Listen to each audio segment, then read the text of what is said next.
How could you do this to us? Get out! I said, get out of this house now. Clara Bennett was called a disgrace before the soup on the dinner table had even gone cold. And when her father pointed at the front door and told her to get out, nobody in the room tried to stop him. The dining room smelled of roasted garlic, butter, and polished wood. Candlelight flickered against crystal glasses, warm and golden, like this was supposed to be a celebration. It was Richard Bennett's 62nd birthday. A perfect family evening. At least, that was how her mother wanted it to look. Clara sat at the far end of the table, her hands folded in her lap, listening to her brother Daniel talk about his promotion at the bank. Her mother, Evelyn, beamed with pride. "That's my son," she said, touching Daniel's arm. "Always responsible." Across from him, her younger sister Olivia laughed softly, showing off the diamond ring from her wealthy fiancé. Her father smiled. "A lawyer and a banker. That's what success looks like." Then his eyes shifted toward Clara. And the warmth disappeared. "And then there's you." The room tightened. Clara felt it instantly. That familiar chill. She was 33 years old, but sitting at that table always made her feel 16 again. Small. Wrong. Unwanted. Richard leaned back in his chair. No degree. No husband. No respectable career. Daniel smirked into his wine. Olivia avoided Clara's eyes. Evelyn sighed like Clara's existence exhausted her. Richard shook his head. "You had every chance. Every chance. And you threw it away." Clara stayed silent. She had learned long ago that silence was safer. At 19, she had left college. Not because she failed. Not because she quit. Because their family had been drowning. Her father's small furniture business was collapsing under debt. Collectors called day and night. Evelyn cried herself to sleep. Daniel was too young to help. Olivia was still in school. And Clara? Clara had disappeared. That was the story they told everyone. But the truth was different. She had worked. Built. Sacrificed. While they slept, she had spent years creating online sales systems, rebuilding the business from shadows, signing contracts under shell companies, moving money quietly so her father would never know his empire had been saved by the daughter he called useless. But none of them knew. And none of them ever asked. Evelyn cut into her steak. "You're still renting that little apartment?" Clara nodded. It was a lie. She owned 3 properties. Daniel laughed. At her age. Olivia smiled, cruel without trying. Maybe she likes struggling. Richard slammed his fork down. "That's because she has no discipline." His voice rose. "You embarrass this family." The words hit harder because Clara had heard them before. At 21. At 25. At 30. Always the same. Never enough. Never seen. Then Richard pulled an envelope from his jacket. He shoved it across the table. "What's this?" Clara asked. "A job application." Daniel laughed. Evelyn smiled tightly. "It's for the warehouse." Clara stared. Entry level. Minimum wage. Sweeping floors in the very company she had secretly rescued. Her chest burned. Richard's eyes hardened. "You need to stop pretending you're special. Maybe hard labor will teach you humility." Olivia whispered, "Dad's being generous." Clara looked around the table. Not one face defended her. Not one. Then her phone buzzed. A message from Henry Lawson. Her father's former accountant. Urgent. "Do not tell your father about the acquisition tonight. Someone inside the family is selling company shares." Clara froze. Selling shares. Impossible. Unless. Her blood turned cold. Richard was planning to sell the company. The company she legally owned through hidden trusts and silent contracts. And he had no idea. Clara lifted her eyes slowly. For the first time, she saw it clearly. They had never loved the real her. Only the smaller version they could control. Richard pointed to the door. If you won't sign that application, then get out. I'm done carrying dead weight. Dead weight. The woman who had carried them all. Clara stood. Her hands were steady.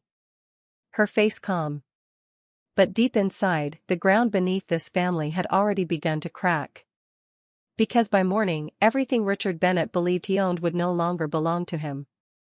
Clara did not cry when the front door slammed behind her. But standing alone in the freezing dark, with nothing but her purse and the coat over her shoulders, she realized something far worse than heartbreak. She was finally free. The night air bit at her skin as she stood on the porch of the house she had spent half her life saving. Inside, through the dining room window, she could still see shadows moving. Her family had gone back to eating. As if throwing her away was just another part of dessert. That was the thing about cruelty when it became tradition. It stopped shocking the people who practiced it. Clara walked to her car slowly, her heels scraping against the stone path her own money had paid for 10 years ago. Richard thought he built this house. He did not. The business collapse 14 years ago had nearly destroyed them all. Back then, Richard Bennett Furniture had been 6 weeks from bankruptcy. Bills stacked like gravestones. Loans unpaid. Suppliers threatening lawsuits. And Richard had sat at the kitchen table, head in his hands, calling himself a failure. Clara had been 19. Young. Invisible. But she had understood numbers in a way her father never could. Patterns. Markets. Demand. She had seen something no one else did. The furniture business was dying because Richard kept selling the old way. Small town. Walk-in customers. Paper catalogs. No scale. No vision. So Clara built it herself. Secretly. At night. She created the first online infrastructure. Digital campaigns. National shipping systems. Wholesale partnerships. Under shell companies. Under fake consultant names. Because Richard would never accept help from her. Especially not from his daughter. Within 4 years, profits tripled. Within 7, the company expanded into 6 states. Within 10, Clara quietly secured ownership through protected trusts after Richard signed restructuring documents he never bothered to read. He thought he was saving the company. He had signed it into her hands. And he still had no idea. Her phone rang. Henry Lawson. Clara answered. His voice was low. Where are you? In my car. Good. Listen carefully. She started the engine. What happened? Henry exhaled hard. Your father's planning to sell 40% of Bennett Furniture by the end of the week. Clara gripped the wheel. What? To Mason Ridge Holdings. Her stomach dropped. Predators. They gutted family companies and sold them in pieces. Richard was desperate. And stupid. He can't sell what he doesn't own, Clara said. Henry went quiet. That's the problem. Daniel knows. Her breath caught. Daniel. Her golden brother. Henry continued. He found the old trust documents last month. He knows you own majority control. Clara felt ice spread through her veins. And? He's helping your father move the sale before you can intervene. The betrayal hit differently. Not because it was unexpected. Because it confirmed everything. All those years. All that sacrifice. And Daniel knew. Knew. Yet still sat at that table laughing while Richard called her dead weight. Clara parked outside her apartment building and sat in silence. Rain tapped softly against the windshield. Her chest hurt. Not from anger. From clarity. For years she had told herself they did not understand her. But understanding had never been the issue. They understood enough to take. To benefit. To let her carry them. They simply did not respect her. Her phone lit again. A photo message. From Olivia. The family at the dinner table. Smiling. Without her. Captioned. Drama queen. Clara stared at it. Then laughed. A small laugh. Broken. Cold. But alive. For the first time, she stopped mourning the family she wanted. And saw the family she had. That changed everything. She looked up at the city lights beyond her windshield. Sharp. Bright. Merciless. Like truth. Tomorrow morning, Richard Bennett would walk into his office believing he still ruled his empire. By noon, Clara would remind him whose name held the power. And this time, she would not stay silent. The next morning, Richard Bennett walked into his office believing he still owned the world. By noon, that world cracked beneath his feet. Clara sat inside a quiet hotel suite across the city, wrapped in silence and cold morning light. A cup of untouched coffee rested beside her. Her laptop glowed on the table. Her name filled the screen. Clara Bennett. Majority shareholder. 62% owner. The truth her family had never known. Or maybe never wanted to know. Henry sat across from her, older now, thinner, but his eyes still sharp. They opened the board meeting at 9, he said. Clara nodded. And Daniel? Henry slid a folder toward her. He's there. She opened it. Inside were transfer drafts, emails, signatures. Daniel's signatures. Helping Richard push the sale forward. Helping sell the company Clara had spent 14 years saving. Her stomach twisted. Not because of the money. Because of memory. She remembered Daniel at 12, crying when bullies stole his backpack.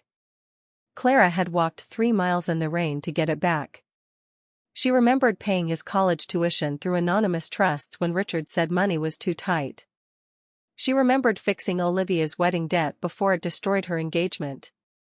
Every crisis. Every wound. She had been there. Invisible. And now they were cutting her out of her own life.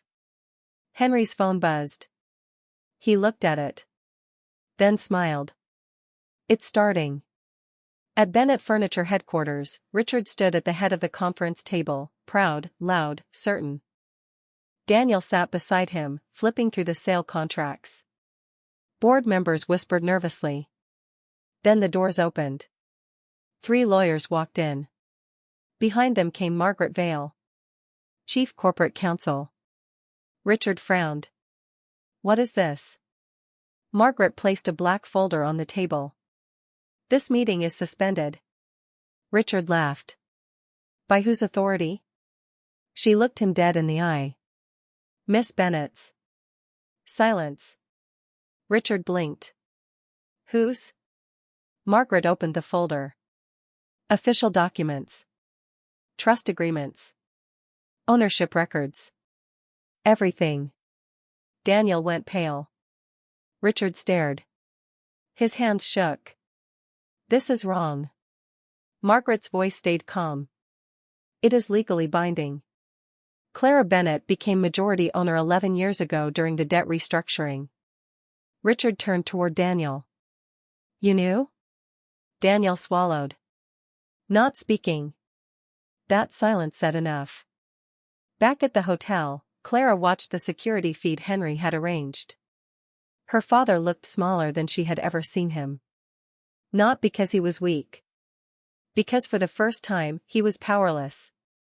Richard slammed his hand on the table. She's nothing. She knows nothing about this company. Margaret did not flinch. She built half of it. Those words hung in the room like thunder. Richard's face strained. Daniel stood up. We can fix this. But Clara had already made her choice. Henry handed her another file. Forensic audits. Hidden withdrawals. Over $8.7 million missing. Daniel had signed off on them. Richard had approved them. The company they mocked her for not understanding had been bleeding from inside. And they were the knife. Clara felt something inside her settle. Not rage. Something colder. Final. Her phone lit up. Mother. Calling.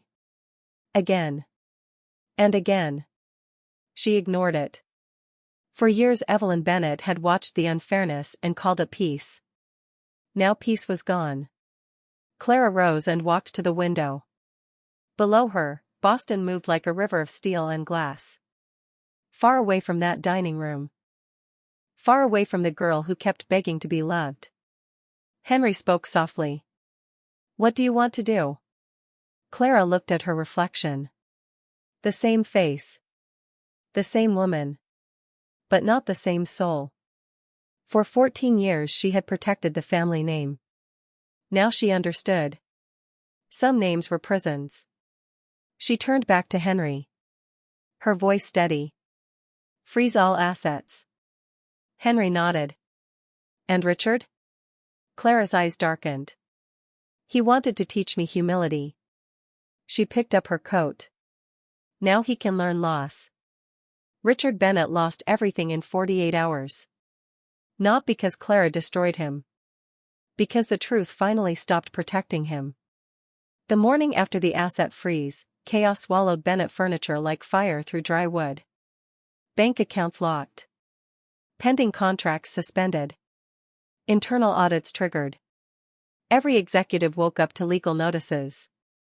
Richard stood in his office screaming at his assistant while phones rang unanswered around him. His face burned red with rage. "This is my company."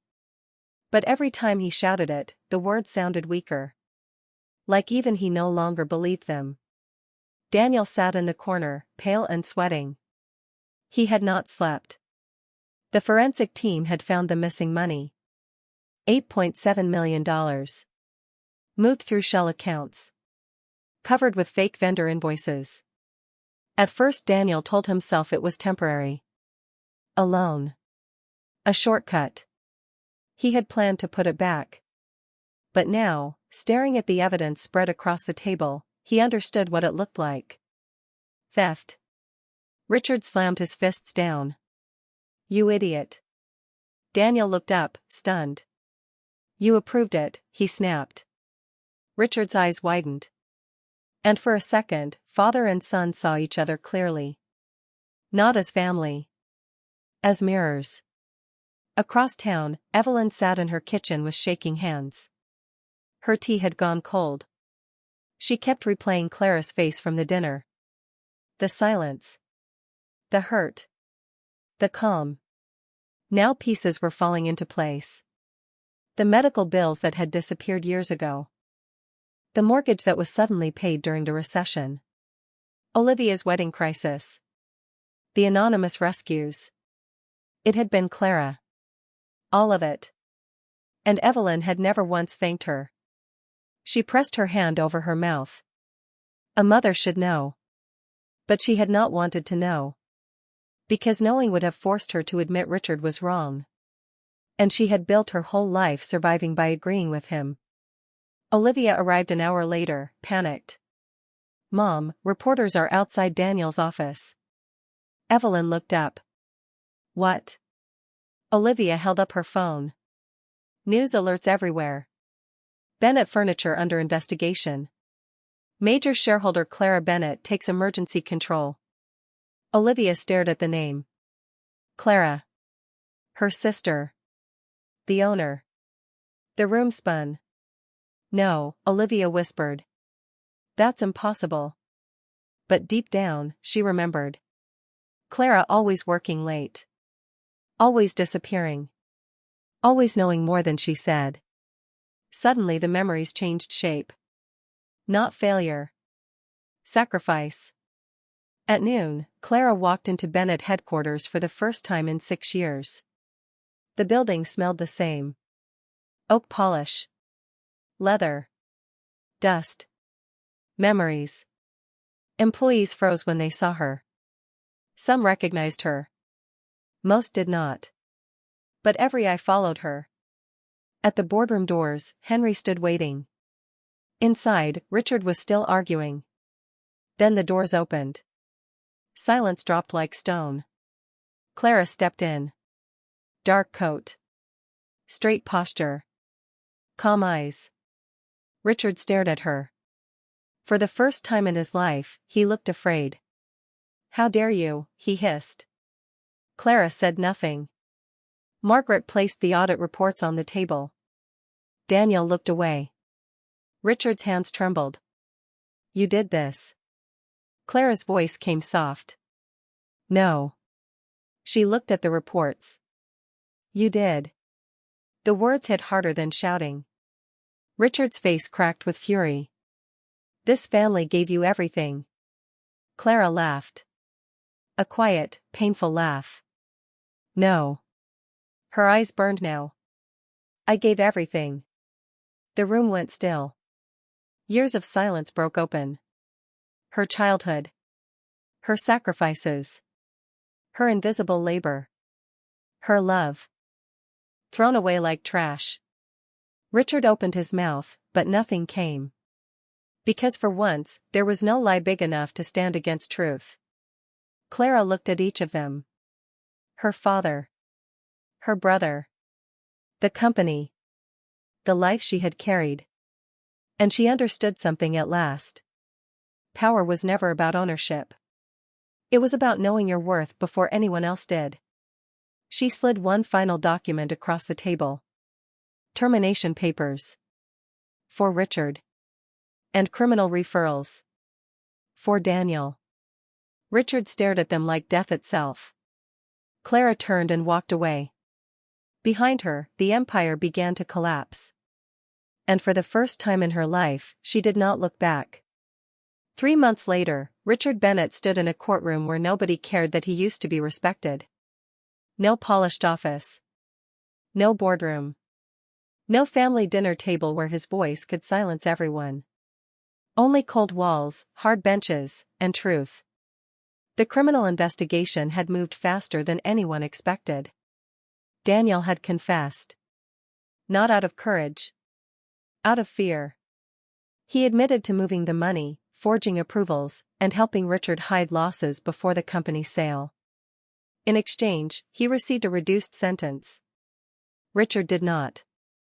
Clara sat in the back row, silent. Not smiling. Not celebrating. Because revenge, she had learned, was never loud. It was watching reality do its work. Richard looked older now. Smaller. The sharpness in him had collapsed inward.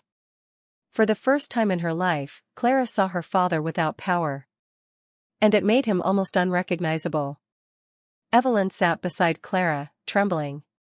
Her eyes swollen from weeks of crying. She had called Clara every day after the boardroom. At first to beg. Then to explain. Then simply to hear her voice. Clara had answered none of them. Until yesterday. When Evelyn left one message. "I failed you long before your father did." That was the one that broke through. Across the aisle, Olivia sat alone. Her engagement had ended. Her fiancé walked away the moment the scandal touched her family name. For the first time, she knew what it felt like to lose something because of someone else's choices. Pain had finally taught her empathy. The judge spoke. The sentence landed like stone. 5 years. Richard closed his eyes. Daniel looked down. Evelyn gasped. And Clara? Clara felt nothing. No joy. No grief. Just stillness. After the hearing, Richard asked to speak with her. They stood alone in a gray hallway, sunlight cutting through narrow windows like blades. He could not meet her eyes at first. Then finally he said it. "I was wrong." 3 words. Simple. Late. Heavy. Clara studied him. The man who had called her worthless. The man who had built his pride by making her small. He looked fragile now. Human. And somehow that hurt more. You didn't hate me, Clara said quietly. Richard frowned. No. You feared me. His face changed. Because she was right. He had feared what she represented. A daughter who did not need his permission. A daughter stronger than him. A daughter he could not control. Tears filled his eyes. I didn't know how to love that. Clara swallowed hard. For years she had wanted this. An explanation. An apology. A crack in the wall. But now that it was here, it could not rebuild what had been broken. You don't get to be my father now, she said. Her voice was soft. Steady. But you can spend the rest of your life understanding why you lost me. She turned and walked away. Outside, the air felt lighter. Cleaner. Evelyn caught her by the courthouse steps. Crying. I'm sorry. Clara looked at her mother. Really looked. For the first time, she saw not a villain. But a woman who had spent her life surviving weakness by calling it peace. I know, Clara said. Olivia stepped forward too. Her voice shaking. We were cruel. Clara nodded. Yes. No comfort. Only truth. Months later, Clara stood inside a bright new building in Boston. Glass walls. Open light. A foundation she had built herself. The Bennett Initiative. A place for women abandoned, underestimated, and silenced by family. A place to rebuild. To rise. To remember their worth. On the wall behind her was a simple sentence. You were never what they called you. As the first group of women entered, Clara smiled. Not because the pain was gone. But because pain had become purpose. She no longer needed her family to see her. She saw herself now. And that was enough. If you have ever been treated like less by the people who should have loved you most, tell me in the comments. And if you believe the strongest revenge is becoming everything they said you never could, like this video and subscribe to Waters Payback.